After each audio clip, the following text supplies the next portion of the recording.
മഴ തോരും മുൻപ് എന്ന പരമ്പരയിലേക്ക് എല്ലാവർക്കും സ്വാഗതം. എൽസമ്മയും കുടുംബവും ഇപ്പോൾ സ്റ്റാൻലിക്കും അലീനയ്ക്കും ഒപ്പം കുളത്തൂപ്പുഴയാണ്. ബബിതയും ഒപ്പമുണ്ട്. അങ്ങനെ ഇരിക്കെ ഒരു ദിവസം ബബിത പത്രം നോക്കിക്കൊണ്ടിരിക്കുകയാണ്. പെൺവാണിഭം, യുവാവ് അറസ്റ്റിൽ. ചെറിയൊരു വാർത്ത, ഒരു കോളമേ ഉള്ളൂ. ബബിതയുടെ കണ്ണുകൾ ആ വാർത്തയിലെ ഫോട്ടോയിൽ തങ്ങി നിന്നു. അലീന വന്ന് നോക്കുമ്പോൾ ബബിത പത്രവും അടിയിൽ വെച്ച് ഗാഢമായ ചിന്തയിൽ മുഴുകിയിരിക്കുകയാണ്. ഹലോ, എന്തു പറ്റി? അലീന അവളെ തട്ടി ഉണർത്തി. ബബിത പരിഭ്രമിച്ച് അലീനയെ നോക്കി. എന്താടി? ബബിത പത്രത്തിലെ വാർത്ത തൊട്ട് കാണിച്ചു. അലീന അതെടുത്ത് നോക്കി. ഇതിലെന്താ? എന്നും കാണാറുള്ളതല്ല ഇതുപോലത്തെ ഐറ്റംസ്. ഇതങ്ങനെയല്ല ചേച്ചി, ഇത് ആ ഗ്രൂപ്പിൽ ഉണ്ടായിരുന്ന ആളാ. ആതിരപ്പള്ളിയിലെ റിസോർട്ടിൽ വെച്ച് കണ്ടിട്ടുള്ള പോലെ ഒരു ഓർമ്മ. നീ അവിടെ പോയിട്ടുണ്ടോ? ഒരു തവണ. ആ, ആരെങ്കിലും ആവട്ടെ, നീ ആ വിഷയം വിട്ടുകളാ. ഇന്ന് നമുക്ക് മാർക്കറ്റിൽ പോകണം. പക്ഷെ ബബിതയുടെ മുഖത്ത് കണ്ട പേടി മാഞ്ഞു പോയില്ല. അന്ന് രാത്രി ബാലചന്ദ്രമോഹൻ അലീനെ ഫോണിൽ വിളിക്കുന്നുണ്ട്. അച്ഛാ, ഞാനാ. അലീന ഫോൺ അറ്റൻഡ് ചെയ്തു. നീ എവിടെയാ മോളെ? ഇവിടെ കുളുത്തപ്പുഴ. ബബിതയുണ്ടോ നിൻ്റെ അടുത്ത്? അടുത്തില്ല, ടി വി കാണുക. എന്ത് പറ്റിയച്ചാ? ഒരു ചെറിയ കുഴപ്പമുണ്ടല്ലോ മോളെ. എന്താ? അലീനയ്ക്ക് ഉദ്യോഗമായി. ബബിതയെ തിരക്കി 2 പോലീസുകാർ ഇവിടെ വന്നിരുന്നു. സെക്സ് റാക്കറ്റിൽപ്പെട്ട ഒരുത്തനെ ആലുവയിൽ വെച്ച് പോലീസ് അറസ്റ്റ് ചെയ്തിട്ടുണ്ട്. അവനിൽ നിന്ന് കുറേ വിവരങ്ങൾ അവർക്ക് കിട്ടിയിട്ടുണ്ടത്രേ. അലീനയുടെ നെഞ്ചിലൂടെ ഒരു ഇടിവാൾ കടന്നുപോയി. അവരെന്ത് പറഞ്ഞു അച്ഛാ? ഞാൻ ചോദിച്ചിട്ടൊന്നും പറയുന്നില്ല. പക്ഷേ സംഗതി അല്പം സീരിയസ് ആണെന്ന് തോന്നുന്നു. ബബിതയെ അവർക്ക് കാണണം, എന്തോ ചോദിച്ചറിയാനുണ്ടെന്ന് പറഞ്ഞു. അവിടുത്തെ അഡ്രസ്സ് വാങ്ങിച്ചുകൊണ്ടാണ് അവരിവിടുന്ന് പോയത്. അവരിവിടെയും വരുമോ? വരാൻ സാധ്യതയുണ്ട്. അലീന മൂന്ന് തിരിച്ച് ബബിതയെ നോക്കി. അവൾ ടി വിക്ക് മുന്നിലാണെങ്കിലും ഇടയ്ക്കിടെ തൻ്റെ നേർക്ക് പാളി നോക്കുന്നുണ്ട്. അലീന ഇടനാഴിയിലേക്ക് ഇറങ്ങി. അച്ഛനെന്തിനാ അഡ്രസ്സ് കൊടുത്തത്? കൊടുക്കാതിരിക്കാൻ പറ്റുമോ? പോലീസല്ലേ. തൻ്റെ മകൾ എവിടെയാണെന്ന് തനിക്കറിയില്ലെന്ന് ചോദിച്ചാൽ എന്ത് പറയും? ഷോ, അവൾ അതിൽ നിന്നൊക്കെ രക്ഷപ്പെട്ട് വരുന്നതേ ഉള്ളൂ. അതിനിടയ്ക്ക് പിന്നെയും എന്താണ് പ്രശ്നം എന്ന് പറ. അയാളെ അറസ്റ്റ് ചെയ്തതും ബബിതയായിട്ട് എന്താ പ്രശ്നം? ബബിത ആത്മഹത്യ ചെയ്യാൻ പോയതിന് പിന്നിലെ കാരണങ്ങളൊന്നും അച്ഛനോട് പറഞ്ഞിട്ടില്ലെന്ന് അലീന ഓർത്തു. ആ കൂടി അച്ഛനെ അറിയാവുന്ന മകളുടെ പ്രണയം തകർന്നു പോയി എന്ന് മാത്രമാണ്. ഒന്നുമില്ല അച്ഛാ, ഇത് ഞങ്ങളിവിടെ കൈകാര്യം ചെയ്തോളാം. അച്ഛൻ പേടിക്കണ്ട. എന്തെങ്കിലും കുഴപ്പമുണ്ടെങ്കിൽ എന്നോട് പറ. മുൻകരുതൽ എടുക്കണ്ടേ? അച്ഛൻ ഇക്കാര്യത്തിലൊന്നും ചെയ്യാനില്ല. ഓക്കെ, പോലീസ് അവിടെ വന്നാൽ ആ വിവരം എന്നെ വിളിച്ച് പറയണം. ശരി അച്ഛാ. അലീന കോൾ കട്ട് ചെയ്തു. ചുമരും ചാരി പകച്ചു നിൽക്കുകയാണ് അലീന. അലീന ചേച്ചി. ബബിതയുടെ വിളി കേട്ട് അവൾ ഞെട്ടിപ്പോയി. ബബിത അവളുടെ സമീപത്തേക്ക് ചെന്നു. അലീനയുടെ മുഖഭാവം അവളെ അമ്പരിപ്പിച്ചു. ആരാ ചേച്ചി വിളിച്ചത്? പറയണോ വേണ്ടതെന്ന് അലീന ധർമ്മസങ്കടത്തിലായി. പറയുന്നതാണ് നല്ലതെന്ന് അവൾക്ക് തോന്നി. ഇല്ലെങ്കിൽ പോലീസ് അന്വേഷിച്ചെത്തുമ്പോൾ അവൾ വല്ലാതെ പതറിപ്പോയേക്കാം. പാലായിൽ നിന്ന് അച്ഛനാ വിളിച്ചത്. അച്ഛനാണോ? ബബിതയ്ക്ക് പാതി സമാധാനമായി. നീ വാ, പറയാം. അലീന അവളെ ഒഴിഞ്ഞ ഒരു മുറിയിലേക്ക് കൂട്ടിക്കൊണ്ടുപോയി. നീ വെറുതെ ഭയപ്പെടരുത്, ഞങ്ങളെല്ലാവരും ഇപ്പം നിൻ്റെ കൂടെ ഇല്ലേ? ബബിത അബോധം മണത്തു. അച്ഛനെന്ത് പറഞ്ഞു? നിന്നെ അന്വേഷിച്ച് പോലീസ് ചെന്നിരുന്നുവെന്ന്. എന്തോ ചോദിച്ചറിയാനാണത്രേ. എന്ത് ചോദിച്ചറിയാൻ? ആ, ആർക്കറിയാം. എന്തായാലും അവർ വരട്ടെ. ഹിംസിക്കാനൊന്നുമല്ലല്ലോ അവർ വരുന്നത്. അപ്പോൾ പോലീസ് എന്നെ തിരക്കി ഇവിടെ വരുമല്ലേ? അഡ്രസ്സ് കൊടുക്കാതെ അച്ഛനെ നിവൃത്തിയില്ലായിരുന്നു. സാരമില്ല, ഞാനില്ല നിൻ്റെ കൂടെ. ബബിതയുടെ ഭാവമാറ്റം അന്താളിപ്പിക്കുന്നതായിരുന്നു. ആത്മഹത്യാ ശ്രമം പരാജയപ്പെട്ട ശേഷം നാളുകളോളം അവൾ മുഖത്ത് കണ്ട അതേ ഭാവം. സാരമില്ലടി. അലീന അവളുടെ കൈകൾ രണ്ടും കൂട്ടിപ്പിടിച്ച് സ്വാതന്ത്ര്യം പകർന്നു. അവർ വന്നിട്ട് പോട്ടെ. നീ കൊലക്കുറ്റമൊന്നും ചെയ്തിട്ടില്ലല്ലോ. എല്ലാം ഞാൻ കുഴിച്ചു മൂടിയതായിരുന്നു. എന്നിട്ട് സമ്മതിക്കുന്നില്ലെങ്കിൽ ഞാൻ ഇവിടെ നോക്കടി. അലീന അവളുടെ മുഖം പിടിച്ചുലച്ചു. നീ എന്തായി പറയുന്നത്? ആരെന്ത് ചെയ്തെന്ന്? സമാധാനമായിട്ടിരിക്കേ. ഇല്ല ചേച്ചി, എനിക്കറിയാം. ബബിത കരയാൻ തുടങ്ങി. ഞാനിത് രാവിലെ പേപ്പറിൽ കണ്ടപ്പോൾ മുതൽ പേടിച്ചിരിക്കുക. ഇതിൽ പേടിക്കാൻ എന്താ ഉള്ളത്? അവരുടെ കയ്യിൽ നിന്ന് രഹസ്യങ്ങളൊക്കെ പോലീസിന് കിട്ടിക്കാണും. ഞാൻ പറഞ്ഞിട്ടില്ലേ ചേച്ചിയുടെ അടുത്ത്? ആരും അറിയാതെ മൊബൈൽ ക്യാമറയിലും വീഡിയോ ക്യാമറയിലും ഒക്കെ പോലീസിൻ്റെ കയ്യിൽ അതൊക്കെ കിട്ടിയിട്ടുണ്ട്. പിന്നെ ഞാൻ എന്തിനാണ് ജീവിച്ചിരിക്കുന്നത്? അലീനയ്ക്ക് ഇപ്പോഴാണ് കാര്യത്തിൻ്റെ ഗൗരവം പൂർണ്ണമായും ബോധ്യപ്പെട്ടത്. നീ കരയാതെ, നമുക്ക് എന്തെങ്കിലും വഴിയുണ്ടാക്കാം. അലീന അവളെ ചേർത്ത് പിടിച്ചു. 2 നിമിഷത്തിന് ശേഷം ചോദിച്ചു. നമുക്ക് പപ്പയോട് പറഞ്ഞാലോ? വേണ്ട, ഞാൻ സമ്മതിക്കില്ല. നമുക്കിപ്പോൾ ആരുടെങ്കിലും സഹായം കൂടിയേ തീരൂ. പപ്പയോട് പറയില്ല ചേച്ചി. ഞാൻ ഇത്ര ദിവസം പപ്പയുടെ മുന്നിൽ വലിയ ഗെയിമേ നടന്നിട്ട് അതിനേക്കാളും ഭേദം ചത്തു കളയുന്നതാണ്. പോലീസ് വരുമ്പോൾ പപ്പ എന്തായാലും അറിയുമല്ലോ. നമ്മൾ നേരത്തെ പറയുന്നതല്ല ബുദ്ധി. ബബിത പെട്ടെന്ന് നിശബ്ദയായി. അരുതാത്തത് എന്തെങ്കിലും നിന്റെ മനസ്സിൽ തോന്നുന്നുണ്ടെങ്കിൽ അത് കളഞ്ഞേക്ക്. അലീന അവളെ ശാസിച്ചു. ഈ സമയം നായ്ക്കളെ കളിപ്പിച്ചുകൊണ്ടിരുന്ന സ്റ്റാൻലിയുടെ അടുത്ത് ചെന്ന് അലീന കാര്യങ്ങൾ അവതരിപ്പിക്കുകയാണ്. അവസാനം അലീന പ്രതീക്ഷയോടെ സ്റ്റാൻലിയെ നോക്കുകയാണ്. ബാലചന്ദ്രമേനോൻ ഇതേപ്പറ്റി എന്ത് പറഞ്ഞു? അയാളല്ലേ ഇത് കൈകാര്യം ചെയ്യേണ്ട ആൾ. അച്ഛനോടൊന്നും പറഞ്ഞിട്ടില്ല. ബബിത എന്തോ പ്രേമനൈരാശ്യത്തിൽപ്പെട്ട് ആത്മഹത്യാ ശ്രമം നടത്തിയെന്നേ അച്ഛൻ അറിയൂ. അവളെ എന്നോട് മാത്രമേ സത്യം മുഴുവൻ തുറന്നു പറഞ്ഞിട്ടുള്ളൂ. നിനക്കിത് നേരത്തെ എന്നോട് പറയാമായിരുന്നില്ലേ? നമ്മൾ മുൻപേ തന്നെ പോലീസ് പരാതിപ്പെടേണ്ടിയിരുന്നു. സ്റ്റാൻലി അലീനയെ കുറ്റപ്പെടുത്തി. എന്നിട്ടോ? പത്രങ്ങളിലും മാസികകളിലെല്ലാം അച്ചടിച്ചു വരും.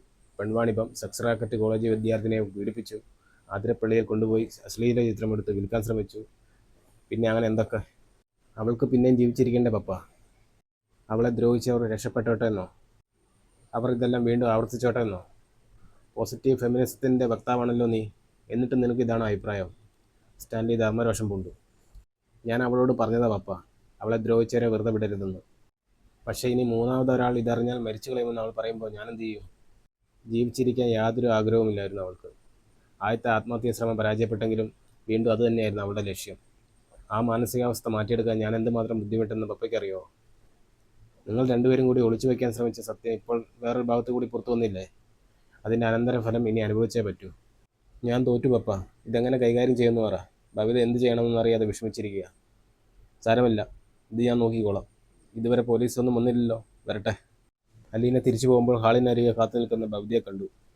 പപ്പ എന്തു പറഞ്ഞു? അവൾ ആകാംക്ഷയോടുകൂടി തിരക്കി. പപ്പ നോക്കിക്കോളാമെന്ന്. സത്യം പറ ചേച്ചി. സത്യമായിട്ട് അങ്ങനെ തന്നെ. ചേച്ചി എല്ലാ കാര്യങ്ങളും പപ്പയോട് പറഞ്ഞോ? ഇല്ല, പപ്പ അറിയേണ്ടത് മാത്രം. അലീന അവളെ ആശ്വസിപ്പിച്ചു. പിറ്റേന്ന് രാവിലെ 11 മണിയോടെ ഒരു പോലീസ് ജീപ്പ് സ്റ്റാൻലിയുടെ വീട്ടുമുറ്റത്തെത്തി. ബബിത തന്നെയാണ് അവരെ ആദ്യം കണ്ടത്. അവൾ ടൽസയും ഒത്ത് ഗോതമ്പ് മണികൾ വാരി വിതറിക്കൊണ്ട് പ്രാവൻകൂടിനേക്ക് നിൽക്കുകയായിരുന്നു. അവൾക്ക് ചുറ്റും പ്രാവുകൾ പറന്നുയരുകയും നിലത്ത് ധാന്യമണികൾ കൊത്തിപ്പെറുക്കുകയും ചെയ്തുകൊണ്ടിരുന്നു. പോലീസ് വണ്ടി ഗേറ്റിലൂടെ വരുന്നത് കണ്ട് ബബിത സ്തംഭിച്ചു നിന്നുപോയി. സ്റ്റാൻലി സിറ്റൗട്ടിലെ ഇറങ്ങി വരുന്നത് കണ്ടപ്പോൾ മാത്രമേ ആ നടുക്കം അവളെ വിട്ടൊഴിഞ്ഞുള്ളൂ. പോലീസല്ലേ ചേച്ചി അത്? എൽസ 2-3 തവണ ചോദ്യം ആവർത്തിച്ച ശേഷമാണ് അവളത് കേട്ടത്. ആ അതെ. ബബിതയുടെ നോട്ടം സിറ്റൗട്ടിൽ തന്നെ തങ്ങി. ബബിത ടെൽസയും കൂട്ടി ബംഗ്ലാവിൻ്റെ പിന്നിൽ കൂടി കിച്ചണിലെത്തി. അവിടെ നിന്ന് ഊണുമുറിയിലൂടെ ഹാളിന് പിന്നിലെ ഇടനാഴിയിൽ ചെന്നു.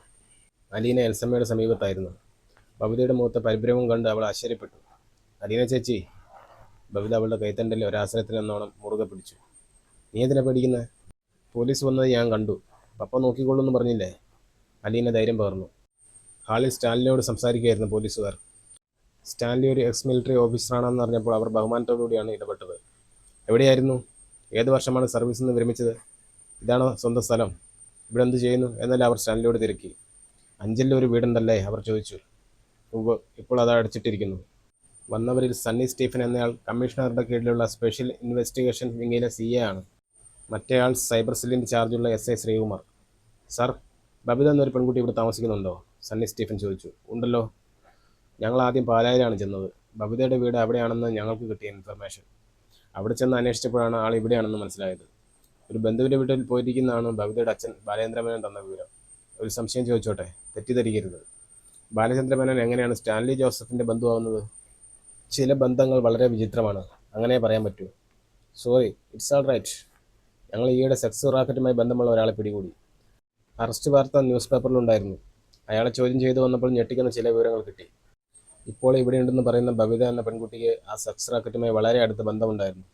കുറച്ചുകൂടി തെളിച്ചു പറഞ്ഞാൽ അവൾ ആ റാക്കറ്റിലെ ഒരു കണ്ണിയായിരുന്നു.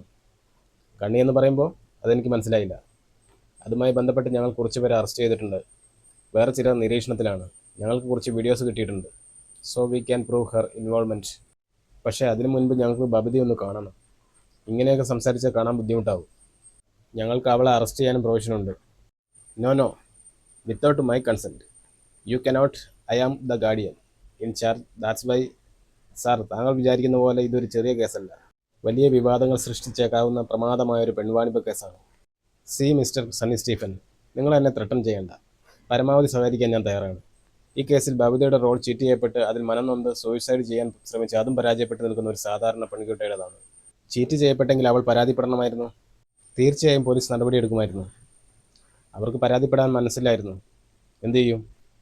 CA സണ്ണി സ്റ്റീഫനും ശ്രീകുമാറും തമ്മിൽ നോക്കി. ശരി, ഞങ്ങൾ വാറൻറ്റുമായി വരാം. നിങ്ങൾ ഒന്നും കൊണ്ടുവരണ്ട, അവിടെ വെച്ചിരുന്നാൽ മതി. ഞങ്ങൾ അവിടെ വന്ന് കണ്ടോളാം. സാർ കാര്യമറിയാതെയാണ് ശോഭിക്കുന്നത്. ഓക്കെ, എനിക്ക് കാര്യമറിയില്ല. പക്ഷെ നിങ്ങൾക്ക് കാര്യമറിയാമല്ലോ.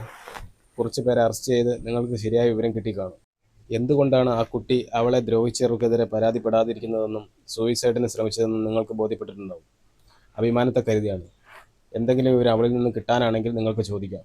അതും ഞങ്ങളുടെ സാന്നിധ്യത്തിൽ മാത്രം. അങ്ങനെ നിബന്ധനയൊന്നും വെക്കേണ്ട സാർ. ഇതിൻ്റെ പേര് സഹകരണം എന്നല്ല, നിസ്സഹകരണം എന്നാണ്. നിങ്ങൾക്കെന്താ വേണ്ടത്? ഒരു പെൺവാണിഭ കേസ് കയ്യിൽ കിട്ടിയപ്പോൾ അതുമായി ബന്ധപ്പെട്ടവരുടെയൊക്കെ പേര് മാധ്യമങ്ങൾക്ക് മുമ്പിൽ എടുത്തിട്ട് അലക്കണോ? കീർത്തിമുദ്രയും പ്രമോഷനൊക്കെ കിട്ടാൻ വേറെ കൊള്ളാവുന്ന വഴിയൊന്നുമില്ലേ? താങ്കൾ എഴുതപ്പുറം വായിക്കുകയാണ്. അല്ലെങ്കിൽ എന്തിനാണ് ഈ കസർത്ത്? നിങ്ങൾ എന്തായാലും ബബിതയുടെ ബയോഡാറ്റ മുഴുവൻ ബൈഹാർട്ടാക്കി കാണുമല്ലോ.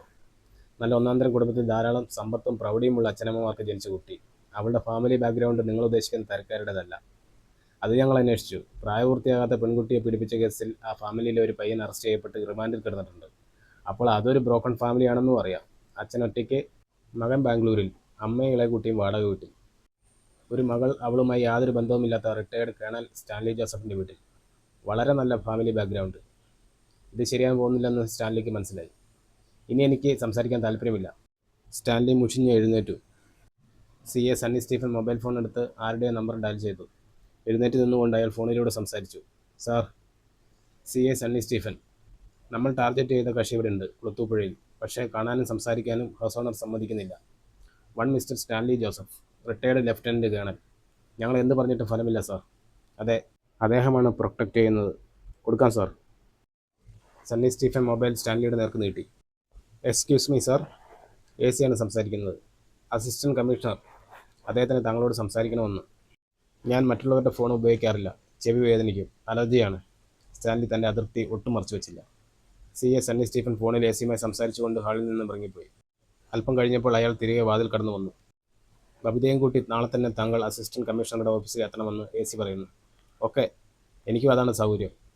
AC-യുടെ ഓഫീസ് അറിയാമല്ലോ, എറണാകുളത്ത് ഹൈക്കോടതിക്ക് സമീപം. എനിക്കറിയാം. ഇവിടെ വെച്ച് ഞങ്ങളോട് സഹകരിക്കുന്നതായിരുന്നു നിങ്ങൾക്ക് എളുപ്പം, സണ്ണി സ്റ്റീഫൻ പറഞ്ഞു. ഞങ്ങൾക്ക് ഏതായാലും എറണാകുളത്ത് വരേണ്ടി വരും. അപ്പോൾ അതല്ലേ കൂടുതൽ എളുപ്പം? സ്റ്റാൻലി തിരിച്ചു ചോദിച്ചു. CAയും SIയും കൂടുതൽ തർക്കിക്കാൻ നിൽക്കാതെ യാത്ര പറഞ്ഞിറങ്ങി.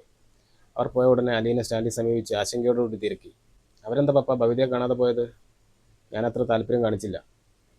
അവർ പിണങ്ങിപ്പോയതാണോ? അല്ല, ബബിതയും കൂട്ടി അവിടെ ചെല്ലാമെന്ന് ഞാൻ സമ്മതിച്ചു. ഇവിടം കൊണ്ട് തീരുമായിരുന്നെങ്കിൽ അതല്ലായിരുന്നു പപ്പ നല്ലത്. ഇവിടം കൊണ്ട് തീരില്ല. അവർക്കൊരു സ്റ്റോറി കിട്ടി. ഇനി അവർ അത് ആഘോഷമാക്കാൻ കുറച്ച് കഥാപാത്രങ്ങളെ വേണം. ബബിതയെ അവർ ഹരാസ് ചെയ്യാൻ ശ്രമിച്ചേക്കുമെന്ന് തോന്നിയതുകൊണ്ട് ഞാൻ അല്പം ഇടഞ്ഞത്. നീ അവളോട് ചെന്ന് പറ ഉടനെ എറണാകുളത്തിന് പുറപ്പെടാൻ റെഡിയാകണമെന്ന്. എറണാകുളത്തേക്കോ? ഉടനെയോ? ഇന്ന് തന്നെ പോയേക്കാം. അവിടെ ചെന്ന് ചില കാര്യങ്ങൾ അന്വേഷിക്കാനുണ്ട്. നിനക്ക് വരാൻ പറ്റുമോ? എനിക്കെന്തായാലും ഇന്ന് പറ്റില്ല. അല്ലെങ്കിൽ ആൻറ്റിയും ടാനിയെയും നോക്കാൻ ആളില്ലാതെ എങ്ങനെയാണ്? ശരി, ഞാനും ബബിതയും കൂടെ പോയിക്കോളാം. നേരിയ ചാറ്റൽ മഴയുണ്ട്. വൈജയന്തി ടൂറിസ്റ്റ് ബസ്സിൻ്റെ ചവിട്ടുപടിയിൽ നിൽക്കുകയായിരുന്നു. ഭക്ഷണം കഴിക്കാൻ പോയ ബാങ്കിലെ സ്റ്റാഫുകൾ ഇനിയും വരാനുണ്ട്. ബാങ്കിലെ സ്റ്റാഫുകളുടെ ഒരു യോഗത്തിന് വന്നതായിരുന്നു വൈജയന്തി. അവരങ്ങനെ നോക്കി നിൽക്കെ സുതാര്യമായ മഴയിലൂടെ ഒരു കാർ ഒഴുകി വന്ന് ഹോട്ടലിന് മുന്നിൽ നിന്നു. അതിൻ്റെ ഫ്രണ്ട് ഡോർ തുറന്ന് ബബിത ഇറങ്ങിയത് കണ്ട് വൈജയന്തി അന്തം വിട്ടു. അവളെങ്ങനെ ഇവിടെ? ഇതാരുടെ കാർ എന്നെല്ലാം ചിന്തിച്ചു നിൽക്കെ ബബിത തലയ്ക്ക് മീതെ കൈപിടിച്ച് മഴയെ മറച്ചുകൊണ്ട് ബോണറ്റിന് മുൻപിലൂടെ ഡ്രൈവറുടെ ഭാഗത്തേക്ക് നടന്നു. ഡോർ തുറന്ന് ഡ്രൈവിംഗ് സീറ്റിൽ നിന്ന് ഒരാൾ ഇറങ്ങുന്നു. ഉടൻ വൈജയന്തിയുടെ കാഴ്ച മറിച്ചുകൊണ്ട് ഒരു ബസ് കടന്നുപോയി. പിന്നെ വൈജയന്തി നോക്കുമ്പോൾ ഒരു കുട നിവർത്തി ഇടത് കൈ കൊണ്ട് ബബിതയെ ചേർത്ത് പിടിച്ച് ആജാനബാഹുവായ ഒരാൾ പുറംതിരിഞ്ഞ് ഹോട്ടലിന് നേർക്ക് നടന്നു നീങ്ങുന്നു. വീണ്ടും ഒരു ബസ്സിൻ്റെ മറ. ഇപ്പോൾ രണ്ടുപേരെയും കാണാനില്ല. അവർ കടന്നുപോയ ചില്ലുവാതിൽ മെല്ലെ വന്നടയുന്നു. വൈജയന്തി ചവിട്ടുപടിയിൽ നിന്ന് താഴേക്കിറങ്ങി. പാർക്ക് ചെയ്ത വാഹനങ്ങൾക്കിടയിലൂടെ വൈജയന്തി തിടുക്കത്തിൽ ഹോട്ടലിന് മുൻവാതിക്കലെത്തി. ചില്ലുവാതിലൂടെ അകത്തേക്ക് നോക്കിയെങ്കിലും ഗ്ലാസിൽ സൺഫിലിം ഒട്ടിച്ചിരുന്നതിനാൽ കാഴ്ച വ്യക്തമായില്ല. വൈജയന്തി ഡോർ തള്ളി തുറന്ന് അകത്തേക്ക് കടന്നു. ഹോട്ടലിൽ ഭക്ഷണം കഴിക്കാൻ വന്ന ബാങ്കിലെ സ്റ്റാഫുകളെ നോക്കാനെന്ന വ്യാജേന തീൻമേശകൾക്കിടയിലെ പാസേജിലൂടെ നടന്നു.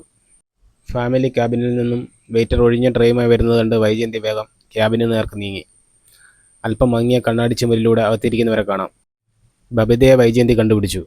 മറ്റേയാൾ പുറംതിരിഞ്ഞിരിക്കുന്നതിനാൽ മുഖം കാണാൻ വയ്യ. അത് ബാലചന്ദ്രമേനോനല്ലെന്ന് വൈജയന്തിക്ക് തീർച്ചയായി. തൊണ്ടയിലെന്തോ വിക്കിയിട്ട് ബബിത ചുമയ്ക്കുന്നു. മറ്റേയാൾ അവളുടെ തലയിൽ തട്ടിക്കൊടുക്കുന്നുണ്ട്.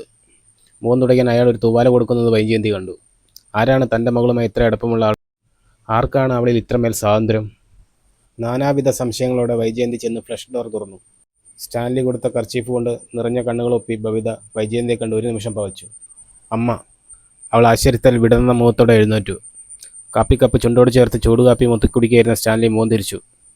തൻ്റെ കാഴ്ചയ്ക്ക് എന്താ തകരാറുണ്ടെന്ന് വൈജയന്തിക്ക് തോന്നി. ഒറ്റ നോട്ടത്തിൽ അപരിചിതനെന്ന് തോന്നിയ ആളിൻ്റെ മുഖത്തേക്ക് തിരിച്ചറിവിൻ്റെ വെള്ളി വെളിച്ചം വന്നു വീഴുന്നു. വൈജയന്തി നടുങ്ങിത്തെറിച്ചു നിന്നു. Captain Stanley Joseph. ഏതൊരു മുഖമാണോ ഇനി ജീവിതത്തിൽ ഒരിക്കലും കാണരുതെന്ന് ആഗ്രഹിച്ചത് അതേ മുഖം തൊട്ടു മുൻപിൽ തൻ്റെ മകളോടൊപ്പം. ഈ എപ്പിസോഡിൻ്റെ ബാക്കി ഭാഗം അടുത്ത വീഡിയോയിൽ തുടരുന്നതായിരിക്കും. വീഡിയോ ഇഷ്ടപ്പെട്ടാൽ ലൈക്ക് ചെയ്യാനും സബ്സ്ക്രൈബ് ചെയ്യാനും മറക്കരുതേ.